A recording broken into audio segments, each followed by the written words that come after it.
And the next paragraph is, he said I could either play once more with 25 paise or settle the account. Then and there I played again, and the last 25 paise also disappeared.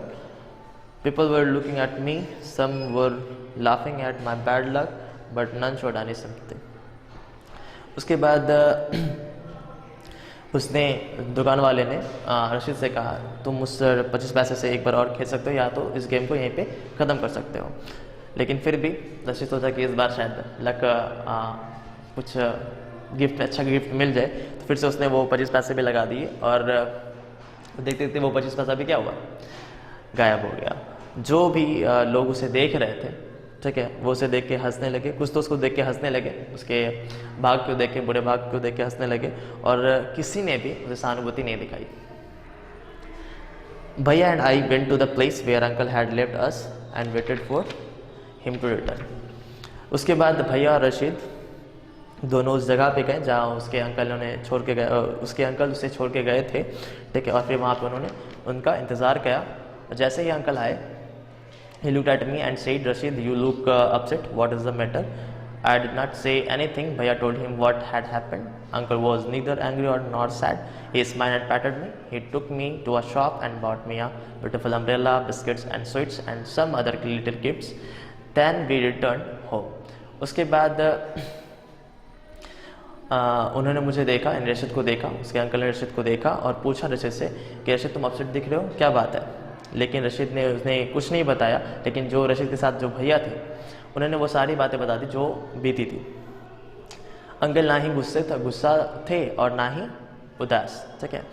Uncle smile किए और रशीद के पीठ को थपथपाया और उसे दुकान पे लेके गए. उसके बाद वहाँ उसे बहुत सुंदर, एक सुंदर सा छाता दिलाया, बिस्किट्स दिलाए, फिर मिठाइयाँ दिलाई और कुछ छोटे छोटे तोहफे. फिर वे वापस आ गए घर की ओर. Back home uncle told me that the lock shop man had made a fool of me. फिर जब वापस घर पे पहुंच गए, अंकल ने रशीद से कहा कि वो जो लक शॉप वाला जो आदमी था, वो उसे बेवकूफ़ बना रहा था. No uncle, I said it was just my bad luck. फिर रशीद ने कहा, नहीं अंकल, वो बस मेरा बुरा भाग्य था, ठीक है.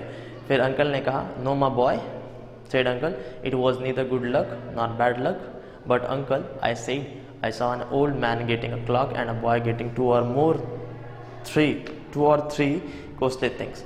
फिर अंकल ने कहा, नहीं मेरे लड़के, ऐसा कुछ नहीं है, ठीक है. वो it was neither good luck nor bad luck, वो ना ही अच्छा सौभाग्य था ना ही बुरा सौभाग्य था. लेकिन अंकल, फिर रशीद ने बोला, लेकिन अंकल, मैंने एक बूढ़े आदमी को देखा जिसे एक क्लॉक मिला, ठीक है, और एक लड़के को जिसे 2 या 3 कुछ महंगे सामानें मिली वहाँ से. You don't know child, uncle said, they were all friends of the shopkeeper. They were playing tricks to tempt you try your luck. They wanted your money and they got it. Now forget about it and don't tell anybody of your bad luck और your foolishness. फिर uncle ने कहा, ऐसा कुछ नहीं है, तुम नहीं जानते हो, ठीक है मेरे बच्चे. वे सभी उस दुकान वाले के ही दोस्त थे जो कि तुम्हारे साथ ये ट्रिक आजमा रहे थे कि तुम्हें लुभा रहे थे कि तुम भी अपना वहाँ पे लक ट्राई करो. वे तुम्हारे पैसे को उनको तुम्हारा पैसा चाहिए था और उन्हें वो मिला, ठीक है. अब इन बातों को छोड़ो और किसी को भी अपने इस बैड लक के बारे में या इस बेवकूफ़ के बारे में मत बताना. तो आप देख सकते हो यहाँ क्या हुआ, ठीक है. क्या रशीद, जिसे लगा कि वो अपने लक से कुछ अच्छा जीत सकता है, कुछ अच्छे गिफ्ट्स को पा सकता है, लेकिन वो क्या था, थोड़ा सा क्या बोल सकते हैं उसको, बेवकूफ़ बन गया उन लोगों की वजह से. सो कभी भी ऐसा नहीं करना है, ठीक है. और अभी हम कुछ वर्ड्स मीनिंग लिखाएंगे, आप उनको देखोगे, फिर एक्सरसाइज हम लोग करेंगे. आपको उसे कॉपी में नोट डाउन करना है और लर्न करना है, ठीक है. फिलहाल आप